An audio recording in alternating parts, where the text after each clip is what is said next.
Hey, what up, everybody? It's your girl, honestly speaking. As per usual, how are you doing? Hopefully, you have a community that you're pouring into and one that's pouring into you. Now, I know I usually don't come to y'all on this day. So, some of you may be like, what? Why is Lee doing this? I kind of felt burdened. And to the saints that are watching this, if you haven't worshiped, if you haven't read your Bible today, if you are looking at this in the middle of church, please stop. Go talk to the Lord, get fed, and then come here. Let's keep the main thing the main thing. But one of the reasons, the main reasons why I decided to do this is because we talked about Black History Month on our last live, but there's a couple of things that I really wanted to say. And I was thinking about how oftentimes we're manipulated emotionally. So it made me think of this particular segment that I want to call Peep Game. Okay, so Peep Game, for those who don't know, is a saying from like urban areas where they're trying to get you to understand that something else is going on beneath the surface. So look at what's going on. So what's making me talk about this? What's making me do this pop-up live? I like to call this a tale of two N-words. So some people may be like, what? There's been recent instances where the famous podcaster Joe Rogan has been caught saying the N-word. And actually, it's not new. So I want to talk about this. Hopefully, I'll be in and out in about 15 minutes. Joe Rogan said the N-word, and we're going to talk about some other people that may have said the N-word and why it's important to talk about this. I even wrote some notes. So before I even get into all of this, I just want to say fair use, okay? So what I mean by fair use, I'm going to be showing some things. This is for educational purposes, and yeah, this is important. And how it even, from a Christian perspective, ties into our desire for justice and still respecting the Imago Dei in light of this being Black History Month, and then all of a sudden all this stuff is going on. Spoiler alert, I really do think it's smokes and mirrors, and I don't trust cancel culture when mainstream society tries to do it. Usually, it's the difference between justice and someone rightly calling a situation a situation. They're calling a thing a thing. So let's talk about what Joe did, right? So I'm going to share my screen, and then you'll be able to see exactly what Joe Rogan did, okay? And then we're going to talk about something else. But what I want us to ask is, before we get into this is nothing new. Like those who have watched Joe Rogan, I'm not a fan of his. I respect him. I respect what he's doing. But I'm not a fan of his opinion. I felt like he kind of felt untouchable, and he gets way more viewership than mainstream media. He's very controversial, and he puts out his own point of view, which I totally respect. So when all of this stuff started coming out, a few questions I wanted to know is, what exactly did he do? What's so new about what he did, and what's the aim of people that's bringing this up? Like, why are people talking about it, and then what are we going to do in response? So without further ado, again, fair use, I'm going to share what Joe Rogan said and then my response. I may stop it a couple of times in and out. All right. So yeah, let's get into it. Hopefully a couple of people are watching on YouTube. I see I have some people already watching here on Facebook. For those who haven't subscribed thus far, please like, share, and subscribe, especially to the YouTube. Leave a comment, send it to a friend. So I'm going to share my screen really quick. If you give me a second, and you'll see. All right. This is me sharing my screen. Oh, nope, that's the wrong one. It's this one. All right, so I'm going to begin to play this. Hopefully. I'm making this video to talk about the most regretful and shameful thing that I've ever had to talk about publicly. There's a video that's out that's a compilation of me saying the N-word. It's a video that's made of clips taken out of context of me of 12 years of conversations on my podcast, and it's all smushed together, and it looks fucking horrible, even to me. Oh, pause for the cause. He is going to be saying some bad words. So he already done said bad one. So, Please protect the children's ears. And I'm going to try to bleep out a segment. That was one that I forgot that he said right there, but I'm going to try to bleep out a segment of them. Okay? All right? So this is about the N-word. All right? I know that to most people, there's no context where a white person is ever allowed to say that word, never mind publicly on a podcast. And I agree with that now. I haven't said it in years, but for a long time, when I would bring that word up, like if it would come up in conversation, instead of saying the N word, I would just say the word. I thought as long as it was in context, people would understand what I was doing. Like that context was part of the clip we were talking about Red Fox, how Red Fox said that word on television in the 1970s, and how times have changed so much since then. Or about how Richard Pryor used it as one of the titles of one of his albums. Or I was quoting a Lenny Bruce bit, or I was quoting a Paul Mooney bit, or I was talking about how Quentin Tarantino used it repeatedly in Pulp Fiction. So let's just talk about that real quick. First of all, it is my personal belief that if you are not a member of the word that is being made a pejorative, you shouldn't use the pejorative. Point blank, period. And I think it's real weird that some people want to say it. What is the deal with people wanting to say it? It is a very personal word. Do I agree with people using the word? No. Do I understand people use of the word? Yes. But I don't think that if you're not a member of a particular group that you should say the word. You don't have the right to say the word. You have the ability. Remember, we talk about nuance on this. You have the ability, but that doesn't mean you have the right. For instance, you don't hear other people who are not in the LGBTQIA community allowing individuals to call them like pejoratives like the FAG word, or even like the D word for lesbian and things like that. Why? Because you're not in that community. Now they can use it. Those who are in that community or have been in that community can use it back and forth. It's very similar, but you're not in that community. So why would you want to use it? Why would you want to use it? It's like women do this with the B word. When it comes from a man, it's an insult. Now, some women own it, but that doesn't give men the right to do that. So you see that it's not just with race. So he's going to try to say it's special as it pertains to race, but not necessarily to pejoratives that a group of people are trying to take the power of back. All right, let's go. Or I was talking about how a Netflix executive, ironically, used it because he was trying to compare it to another offensive word, and he said it out loud, and they fired him. Not calling anybody or just saying the word out loud. I was also talking about how there's not another word like it in the entire English language, because it's a word where only one group of people is allowed to use it, and they can use it in so many different ways. Like if a white person says that word, it's racist and toxic, but a black person can use it, and it could be a punchline, it could be a term of endearment, it could be lyrics to a rap song, it could be a positive affirmation. It's a very Sorry about that, folks. Very unusual word. Yes, it is a very unusual word. Word to use. Nope. I'm well aware of that now, but for years I used it in that manner. I never used it to be racist because I'm not racist, but whenever you're in a situation where you have to say, I'm not racist. He says you effed up, and you effed up real big. That's true. Express myself in this video to say, there's nothing I can do to take that back. I wish I could. Obviously, that's not possible.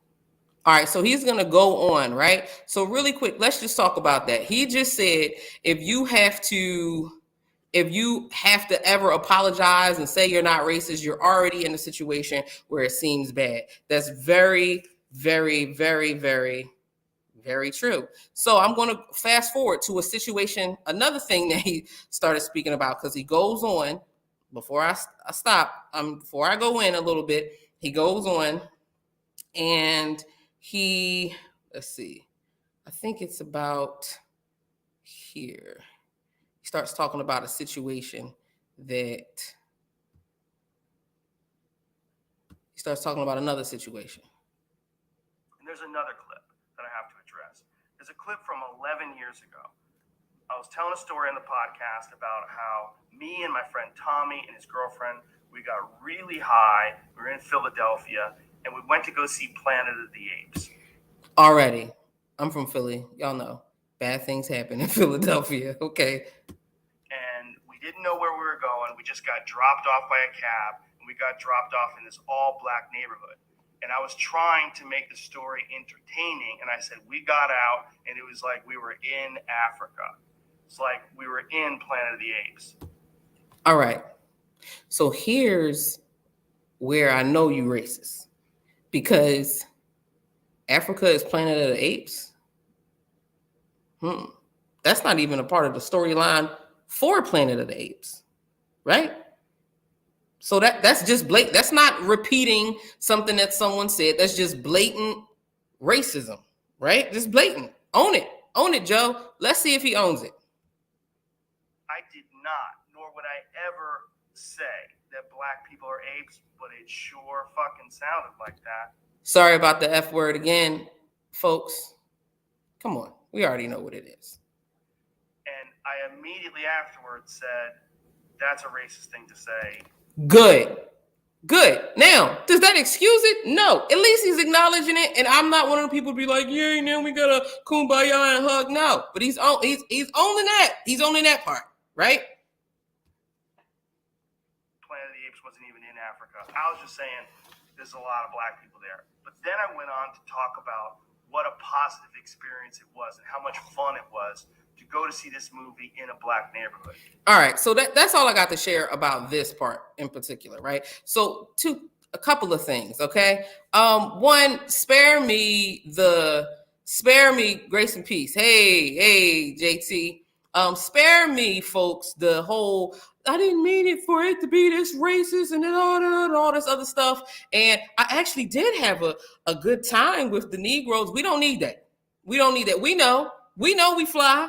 We were created to be such. And then they were supposed to be created to be such too. In fact, everyone watching this was created to be such. Nevertheless, what you choose to do with your Imago Day will show if you really are, a child of the Most High or not. All right, boom. So that's one thing. That's the first joke, right? That's the first joke. So some people are like, well, this is horrible and all of this. But I want to say this. Why are individuals, we are fly, why are some individuals out here trying to get rid of Joe Rogan now? Like, as somebody who has studied comedy for a while, I knew Joe Rogan said this. I felt like he was too high on his horse.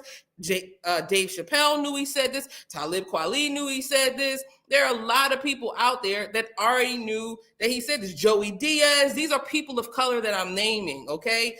Excuse me, the comedian Donnell or whatever his name is, he knew he said this. So what's the issue? The issue is for years, Joe Rogan's ability on this type of media, on social media, has garnished more views than that of mainstream media. So I want us to begin to think. Remember, the purpose of Honestly Speaking, one of the aims is to think. Why does mainstream media care? Because mainstream media has a purpose. They want to control a narrative. It doesn't matter what the issue is. They want to control a narrative. Now, you could disagree on Joe Rogan and all of this other stuff, but the fact remains he is someone that mainstream media cannot stop. So I want to say this. Please peep game. One of the main aims when mainstream media pulls out this racist stuff that people did from the past is to distract. It's to distract, and they really don't care, because if they care, they would have called them out years ago, just like they would have called out another Joe, right? What's this other Joe that I'm talking about that did some real racist stuff years ago? Well, let's talk about that, okay? I'm going to share my screen again. This is another Joe who repeated the N-word in the same way that Joe Rogan said he was repeating it when he talked about Paul Mooney and Richard Pryor and all of those other people. Let's talk. I'm going to share this screen again, and you'll see exactly what I'm talking about. All right. Clearly Who is this? That there was intent. The court found the plan with unerring precision slices through the city's traditional subunit. Wait a minute. In a racially selective manner. Who is this? It can't be Joe Byron. Hey, yo, Joe Byron. Okay, shout out to the guys from Coney Island. But that's who we see. We see President Joe, right? He says what? The N-word. Now, what is he doing? He's reading something, right? He's reading something. Now, for some of you, you may feel like, well, all he was doing was reading something. Let's just listen. Let's just listen, okay? Leaving intact predominantly white wards while carving up those densely populated by blacks. He's just reading. The governor, the court concludes, quote, the governor's opposition to the Nunes plan was predicated in significant part on his delineation of a majority black district centered in Orleans Parish. In confidential portions of your staff memo, they brought to your attention the allegation that important legislators in defeating the Nunes plan in the basement said, quote, we already have a nigger mayor. Any more nigger big shots? There we go. The court cited evidence of discriminatory intent on the part of other legislators, including the representative who testified at the court hearing. Now, some of you may be like, so what? He was just reading what someone said. To which I would say, I agree. He's quoting someone. I agree with you, T-Mac. He's quoting someone. Joe Rogan was quoting someone when he was quoting Paul Mooney. What's the difference, right? What is the difference? The difference is our preference for one individual over another. Well, why would you say that? What else did Joe Biden do that was just so much like that was racist towards black people? Okay, well, I don't know. Just Google the 96, 94 crime bill. Why don't you look at Joe Biden's stance when it came to busing, to desegregation? I started to pull those clips up, but I'm trying to be quick. When it came to busing, right? What did Joe Biden do? He did not want to desegregate the schools by having other kids bust into some school districts. You can literally do your Googles on this too. Now, I say that to say what? People evolve, okay? People evolve. How do I know that this is all manipulated by mainstream media? One, because when Joe Biden was running for president against Donald Trump and people were talking about how bigoted Donald Trump is, people talk about how bigoted Donald Trump is. What did they do? They went, people in mainstream media who were supporters of Donald Trump went and dug up this video of him repeating the N-word, right? Him repeating the N-word. I don't have the same stance as Judge Joe Brown. Please, I'm not with Judge Joe Brown at all, okay? But it is true that selective outrage is real because that's what we're experiencing. So the mainstream media people that was for Trump brought this up. Then Joe Biden's people resurfaced how the following year Joe Biden was fighting against apartheid and calling out American government on it. And so I say all this to say, at the end of the day, a few things are true. Number one, people really don't care about black people because if they did, they would speak on it in the moment. That's the first thing. They would speak on it in the moment. A lot of times they don't. A lot of times the gatekeepers will hold your wrongs. Like you do spades in a game of spades. When you playing spades, you have if you have a queen, sometimes even for some of us, depends on how our hand is. If you can have a jack or depending on how your hand is on up. If you have a spade, you hold it. You hold it until when? Until you can play it. And that's what happens. So everything that's coming out, this is not me supporting Joe Rogan. This is not me supporting Joe Rogan. This is me saying peep game because we are being manipulated regularly. For what? For distractions. Distractions from what? The things that Joe Rogan talks about. The fact that they want to remove people from being independent mouthpieces, right? Now, again, if we're going to cancel them, let's cancel them. Hey, I don't have a problem with that. I could take it or leave it. But I'm saying the aim of this has nothing to do with what Joe Rogan said. That's second level manipulation. It's really not about what Joe Rogan said. Let's deal with Joe Rogan. I think he's being humble. He should have been checked by Dave Chappelle, by Talib Kweli, by all of these people who said, yo, Joe, you need to out yourself about this. Which leads me to another thing. A lot of times, and I'm going to end on this note, a lot of times us as black folk, we want justice, right? A lot of times as any group of oppressed people, you want justice. Hey, You know, as Christians, we want justice, right? Everybody wants justice, and we should want justice, right? So we cry out for justice. We cry out to the government for justice. And a lot of times people who question Christianity are just like, well, where's your God? Where's the justice? Here's the thing. As Christians, we believe that God is just and his justice will not sleep forever, right? We believe that. But that's the problem. The problem isn't that God isn't good or that he isn't just. The problem is he is and we aren't. So if he's going to judge, he's going to judge everyone. Okay, so we can compare ourselves to ourselves. And we could say, well, I'm not as bad as this person, or I'm not as good as that person. But the reality of the situation is, when it comes to the thrice holy God, all you doing is arguing for who's going to get a cooler spot in hell. That's it. All you're doing is arguing for who's going to get a cooler spot in hell. So what am I saying? That is the purpose of Christ, that he who knew no sin became sin, that we might be the righteousness of God. Point blank, period. It reunites us with God of justice, who is going to come to judge the quick and the dead, so that when he comes back, we can be his viceroys. Before he comes back, we can be his viceroys here on earth to talk about what justice is. Christians, are you being just? Are you following what the word says? Are you? Are you doing justice? Are you crying out for justice? I'm not talking about a sermon here or there or a message. What are you doing? And I'm not saying you have to do it the same way that everybody else does it. I'm not. But are you doing justice? Are you loving mercy? Is all you do is do justice? Do you not love mercy? Do you not forgive? When can a person change? When can a person change? Hey, church, the way we handle justice is not supposed to look like the same way the world handles justice. It's not. It's not. It's not. Are you doing justice? Are you loving mercy? And last but not least, are you walking humbly with your God? That's it. That's all I want to know. Are we doing that? And for those who are not saved, who are like, hey, I really want your God to be a just God. He is.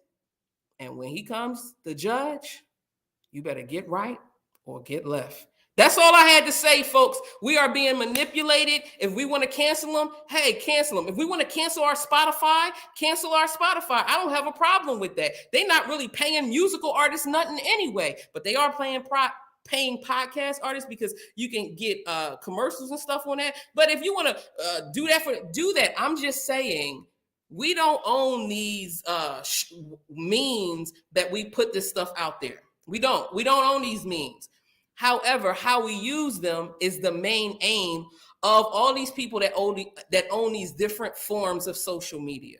So as Christians, we are to represent God's light in a very different way so that the world can see, yes, we demand justice, but a God who is holy, and I'm talking about thrice holy, he coming to judge everybody. And I don't care about who's going to have a cooler spot in hell than somebody else. We love saying only God can judge me. God know my heart. You right? He does, and he will, and that should scare you. We all like saying when someone goes to judge us, hey, all sin is sin. That's true. So that means all sin deserves punishment. So you going to stand before a thrice holy God as it pertains to that? And at the same time, we don't want ourselves to be compared to other people who have different sins that are more abasing than ours. Now, am I saying that excuses them? No, hear me clearly. I am not. I am not saying that excuses us or anything that we do when we do dirt. I'm saying that justice and mercy have kissed at the cross, and the purpose of Christ is to unite us with our eternal Father so that we as Christians can fight for justice. We can do justice. We can love mercy and walk humbly before our God, because I'm just going to say this straight up to the church. Our witness is really being impacted by the way we handle in a lot of these situations. Now, if you're not a Christian and you like, hey, I don't care about none of this, well, you can engage me in the chat. Please don't be disrespectful. I will lovingly block you. Or you can choose to do what Tobe Nwigwe's latest song was, unfollow me. Okay, that's fine too. But I will like to say, as Christians, we love justice, but we also love the mercy and the grace of God, because we know that we also deserve justice. Don't allow nobody to put a battery in your back, whether it's social media, whether it's your family, whether it's all these external voices, the lust of the flesh, the lust of the eyes, and the pride of life. Understand that you were created for more. You were created in the image of the Imago Dei. And so in honor of Black History Month, which celebrates how Black people are created in the image of Imago Dei, I just wanted to acknowledge how, once again, people are trying to manipulate Black folks' minds by getting us to be all emotional and canceling somebody really because they want to take everybody's individual voice away. Now, whether we cancel them or not, that's a separate conversation, and maybe we should. But don't do it because social media is telling us to do it, or mainstream media is telling us to do it. Do it because it needs to be done. That's all I had to say. As per usual, if you haven't subscribed, please like, share this, put something in the comments. Check us out on our lives starting February 24th. Me and Crystal Clear, we talking about more Christian content on our lives. We don't always talk about Christian content because everybody ain't Christian. So part of my aim is to show Christians how to be around non-Christians and engage in the world, because we live in the world, right? But with Crystal Clear, it's called Clear and Honest, we will talk more about more Christian subjects. That's all I want to say. God bless you. Love you. Remember, love God, love your neighbor, and take care of yourself. Peace.